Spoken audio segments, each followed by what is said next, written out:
morning, good afternoon, good evening. Zimbabwe is a failed state. I think this is something that must be said again and again and again because it is true.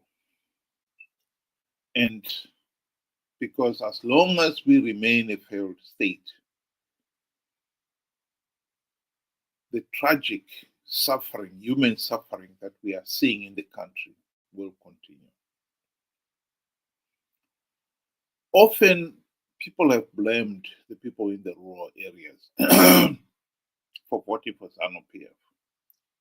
I think they've missed the point completely. It is not the rural people who are keeping Zanu PF in power. It is those in the urban centers and the millions in the diaspora.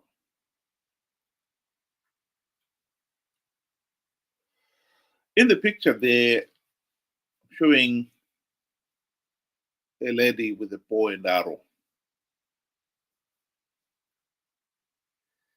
And the quotation in it is saying that the urban people have come to the rural areas with 2 kgs of sugar, 2 kgs of rice, and 2 liters of cooking oil. And they've taken back 50 kgs of groundnuts, 50 kgs of maize, etc.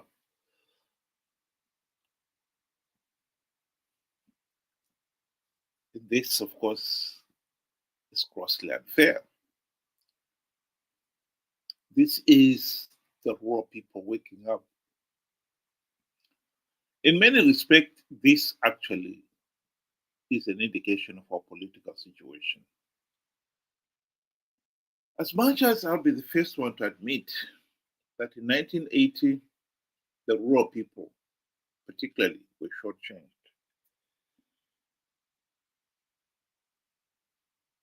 The rural people played their part in the fight for independence. They made as many sacrifices as anybody else, including those who were in the front line carrying the guns. Because the war was conducted mostly in the rural areas. And they found themselves caught in the middle of it. Many of the rural people were caught in the war. They contributed a great deal. But they believed that at the end of the day, they would enjoy the same democratic rights and freedoms and meaningful say in the governance of the country. This was not to be. The run-up to the 1980 elections, Robert Mugabe left his operatives in the field. And they told the rural people in no uncertain terms that if Zanu PF does not win the elections,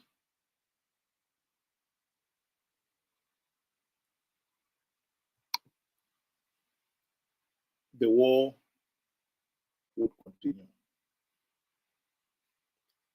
The Bush war would continue.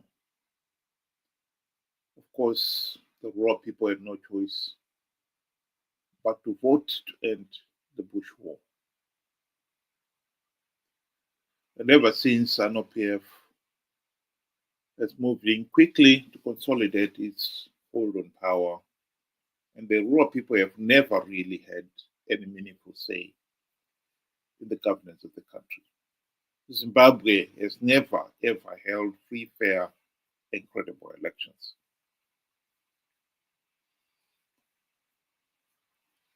And one of the sad realities of that is that not only did Zanu PF ruling elite wanted power, they wanted the wealth to themselves.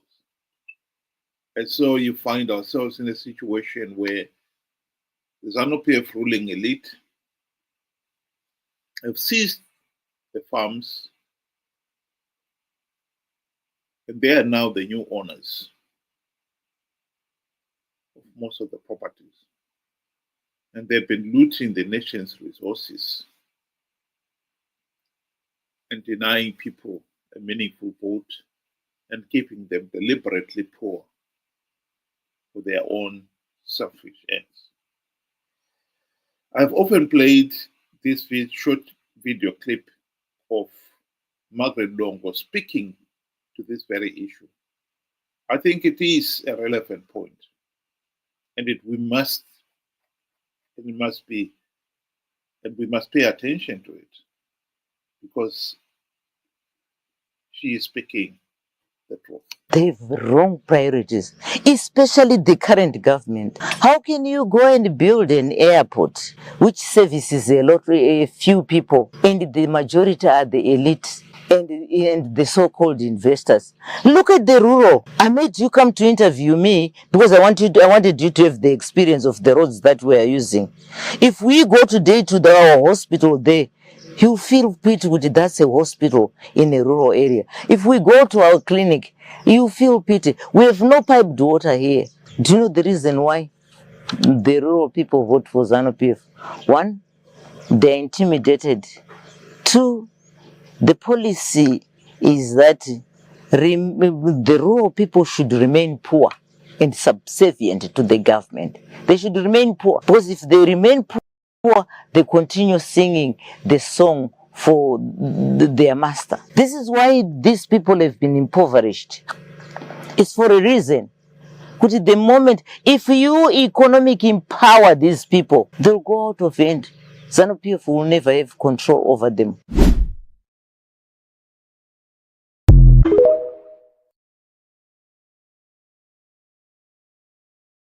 Bespoken. The reality is Zanu PF is holding the people, particularly in the rural areas, to ransom. When the people in the rural areas had the opportunity to vote for change, they did vote for change. The 2008 elections is the nearest the country's ever got to holding free, fair, and credible elections. And the people in the rural areas did vote for change. And we all know they were to be punished. Operation Mavhotera Papi was designed to punish the rural people for having rejected Zanu PF. Here is a video clip of Mnangagwa boasting of his role in the 2008 post-election violence.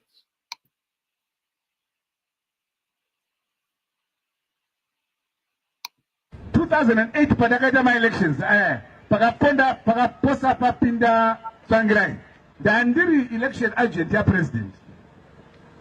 Ma-results abuda tiri party headquarters vamutasa vanga vari secretary vedu ve-administration vamutasa muripi ndafona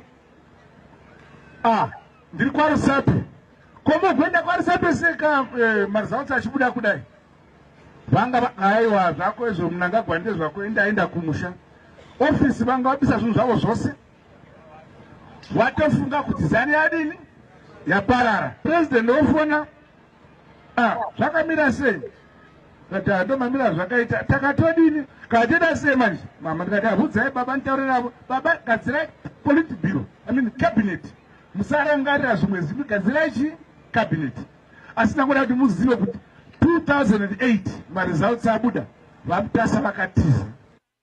As a country we face a generational transition. Vana vesa vari kuma below 35, they are crying out for help. The country is in a mess.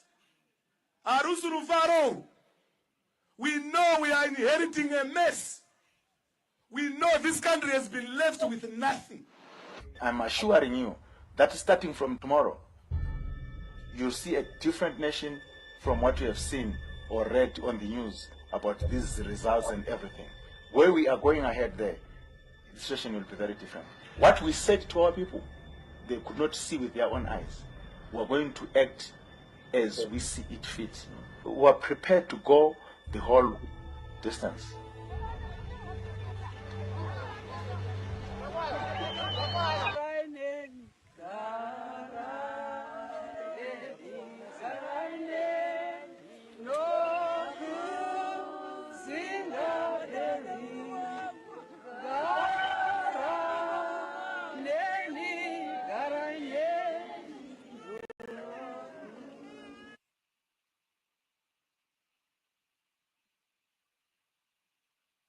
We all know what happened.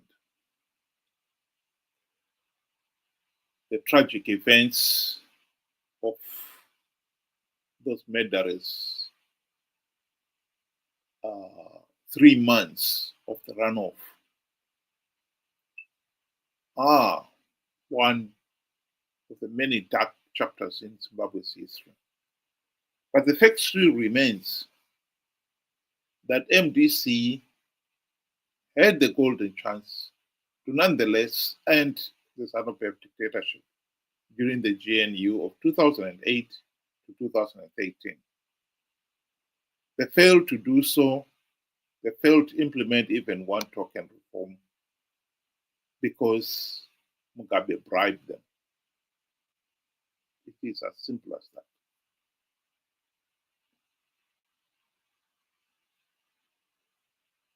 The truth is that the opposition has continued. Not only did it fail to implement reforms during the GNU to end the Zanu PF dictatorship, but they've been participating in flawed elections, knowing fully well that the process is flawed, knowing fully well that participating will only give Zanu PF legitimacy.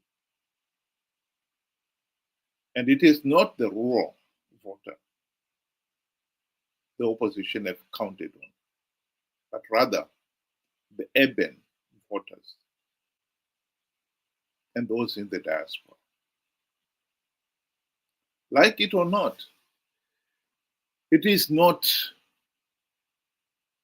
the rural people who have kept Zimbabwe in this mess, but rather the urban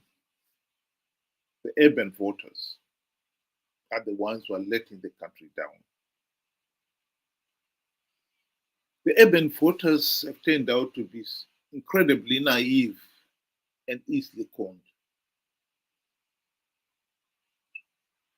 Chamisa has conned them again and again into believing in one idiotic lie after another. Last year, Chamisa told them that Triple C was going to win big because he had plugged all the vote-rigging loopholes. Of course, he was lying. But the urban voters believed him. Even those urban voters in the leafy suburbs of the various cities and towns in Zimbabwe believed Chamisa and company. They went out and voted. Nearly 2 million of them voted. And by doing so, gave the process legitimacy.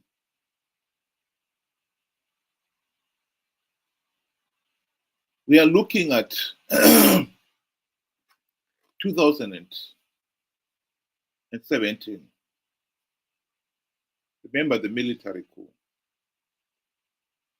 It was none other than the urban voters who believed in their hundreds, not in their thousands, in the corn by the Zanu PF ruling elite. What was happening in 2017 was a factional fight by the Lacoste versus the G40. The Lacoste faction waved, as we can see here, General Chiwenga, was the commander of the army then, waving the Zimbabwe constitution. They wanted the people to come to their support on the belief that the military coup was being staged to uphold Zimbabwe's constitution. The tragedy is the people believed them. Nelson Chamisa, Morgan Tsvangirai, and the MDC leadership believed this lie. And they conned their supporters, the urban rulers, the urban voters, to come out in support of the military coup.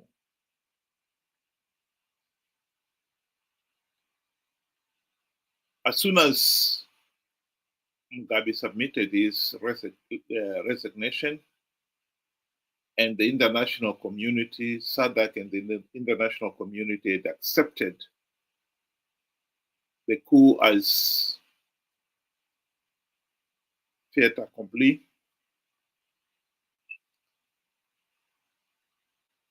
Mnangagwa and his colleagues reverted to their default position, becoming the same oppressive dictatorial thugs that they'd always been.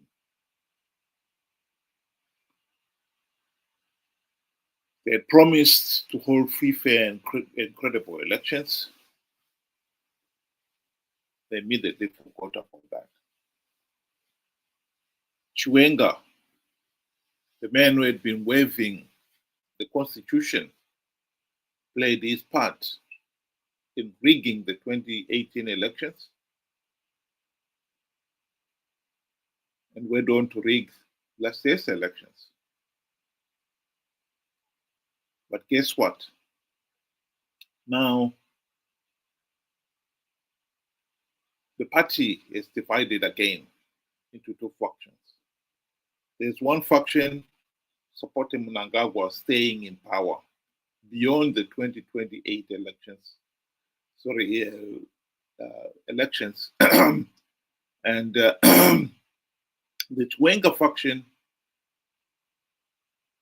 would think he should accept the constitutional two-term limitations and give Chiwenga the opportunity to be president. And they've gone back to waving the constitution again. This time, they're fighting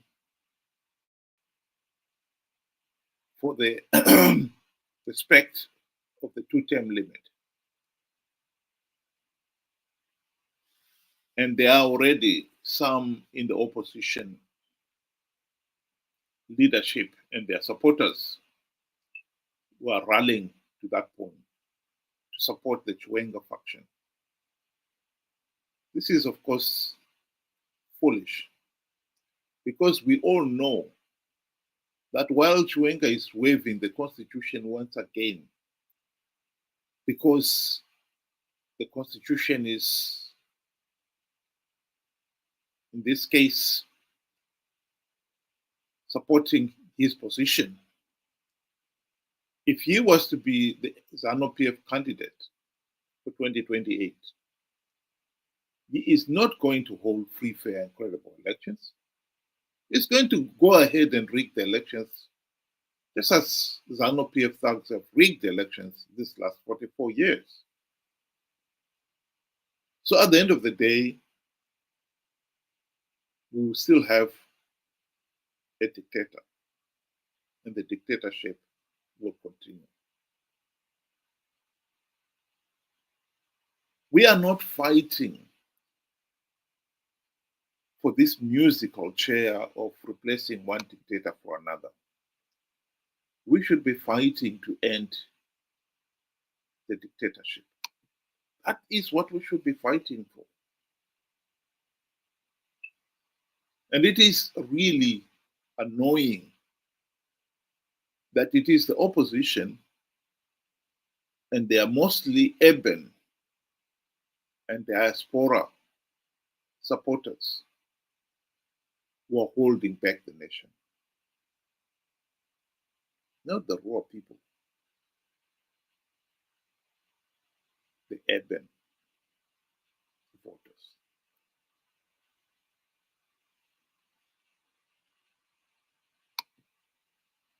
I think the irony is the Greeks, the ancient Greeks were right in saying that democracy only works when the people are educated, knowledgeable, and diligent in holding those in positions of power and authority to account. The people in Zimbabwe, the section of society whom one would have expected to be educated, knowledgeable, and diligent, are those in the urban centers and those in the diaspora. Ironically, they're turning out to be neither educated, knowledgeable, nor diligent, because they're turning out to be the most ignorant, naive, and easily conned. And they are the ones who are keeping Zanu PF in power, not the rural voters. That is the tragedy of Zimbabwe. Thank you very much. Have a good day.